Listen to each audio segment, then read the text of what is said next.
പത്തനംതിട്ടയിലെ +2 വിദ്യാർത്ഥിനിയുടെ മരണത്തിൽ തുടർ നടപടികളിലേക്ക് പോലീസ്. സഹപാഠിയുടെ രക്തസാമ്പിൾ പരിശോധിക്കും. കുട്ടിയുടെ പിതൃത്വം തെളിയുന്ന പക്ഷം അറസ്റ്റുണ്ടാകും. പനി ബാധിച്ചു മരിച്ച കുട്ടിയുടെ പോസ്റ്റ്മോർട്ടത്തിലാണ് ഗർഭിണിയെന്ന് കണ്ടെത്തിയത്. വീട്ടുകാരുടെയും സ്കൂൾ അധികൃതരുടെയും മൊഴി ഇന്ന് രേഖപ്പെടുത്തും. മിഥുൻ മുരളി വിവരങ്ങൾ നൽകും. മിഥുൻ, എന്താണ് വിശദാംശങ്ങൾ? വീണ, ഈ കേസുമായി ബന്ധപ്പെട്ട് പോലീസ് സംശയിക്കുന്നത് പെൺകുട്ടിയുടെ സഹപാഠിയായിട്ടുള്ള ഒരാളുമായി പെൺകുട്ടി പ്രണയത്തിലായിരുന്നു എന്നുള്ളതാണ്. അത് കേന്ദ്രീകരിച്ചുകൊണ്ടാണ് അന്വേഷണം. ഈ സഹപാഠിയുടെ രക്തസാമ്പിളുകൾ പോലീസ് ശേഖരിക്കും. ഗർഭസ്ഥ ശിശുവിന്റെ DNA സാമ്പിളുകൾ പോലീസ് ഇതിനോടകം ശേഖരിച്ചിട്ടുണ്ട്. കൃത്യമായ ശാസ്ത്രീയ പരിശോധനയുടെ അടിസ്ഥാനത്തിൽ മാത്രമേ ഈ കേസിൽ ഇനി തുടർ നടപടികൾ സ്വീകരിക്കാൻ പോലീസിന് സാധിക്കുകയുള്ളൂ. കഴിഞ്ഞ ദിവസം പോക്സോ വകുപ്പ് പ്രകാരം പോലീസ് കേസെടുത്തിരുന്നു. ഇതിന്റെ തുടർ നടപടികളുടെ ഭാഗമായാണ് ഗർഭസ്ഥ ശിശുവിന്റെ DNA സാമ്പിളുകൾ പരിശോധിച്ചത്. ഇനി സഹപാഠിയുടെ രക്തസാമ്പിളുകൾ പരിശോധിച്ച് ഇതുമായി ചേർത്ത് വെച്ചുകൊണ്ടായിരിക്കും തുടർ നടപടികളും അറസ്റ്റ് ഉൾപ്പെടെയുള്ള നടപടിക്രമങ്ങളും ഉണ്ടാവുക. ഗർഭസ്ഥ ശിശുവിന്റെ പിതൃത്വം തെളിയിക്കുന്ന പക്ഷമായിരിക്കും ഇനി ഈ കൂടുതൽ നടപടികളിലേക്ക് ശാസ്ത്രീയ പരിശോധനയ്ക്ക് ശേഷം പോലീസിനെ കടക്കാൻ സാധിക്കുകയുള്ളൂ. ഇതുമായി ബന്ധപ്പെട്ട വീട്ടുകാരുടെയും സ്കൂൾ അധികൃതരുടെയും മൊഴി പോലീസ് രേഖപ്പെടുത്തുന്നുണ്ട്.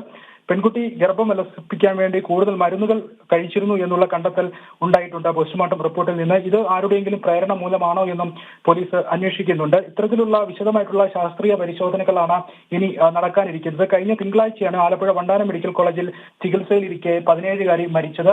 പനി ബാധിച്ചായിരുന്നു ആദ്യം പത്തനംതിട്ട ജനറൽ ആശുപത്രിയിലും പിന്നീട് വണ്ടാനം മെഡിക്കൽ കോളേജിലേക്കും പെൺകുട്ടിയെ പ്രവേശിപ്പിച്ചത്. മരണത്തിന് ശേഷം ചില അസ്വാഭാവികതകൾ തോന്നി പോസ്റ്റ്മോർട്ടം നടത്തിയപ്പോഴാണ് പെൺകുട്ടി 5 മാസം ഗർഭിണിയാണെന്നുള്ള വിവരം കണ്ടെത്തിയത്.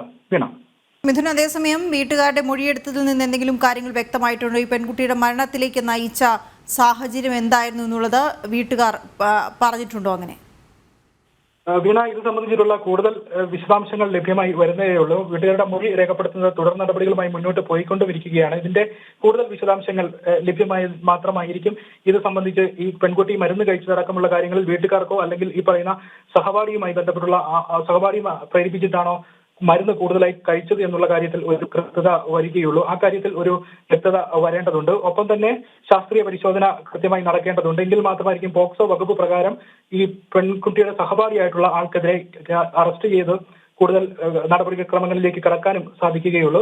17 വയസ്സുള്ളവരാണ് രണ്ടുപേരും. അതിന്റെ ശാസ്ത്രീയ പരിശോധന ഈ കേസിൽ നിർണായകമാണ്. അത് നടപ്പിലാക്കിയാൽ മാത്രമുള്ളൂ ഈ ശാസ്ത്രീയ പരിശോധന ഫലം കൃത്യമായി തന്നെ ലഭിച്ചാൽ മാത്രമേ ഉള്ളൂ, പോസിറ്റീവ് ആയാൽ മാത്രമേ ഉള്ളൂ അറസ്റ്റ് ഉൾപ്പെടെയുള്ള നടപടിക്രമങ്ങളിലേക്ക് പോലീസിന് കടക്കാൻ സാധിക്കുകയുള്ളൂ. ശരി മിഥുൻ.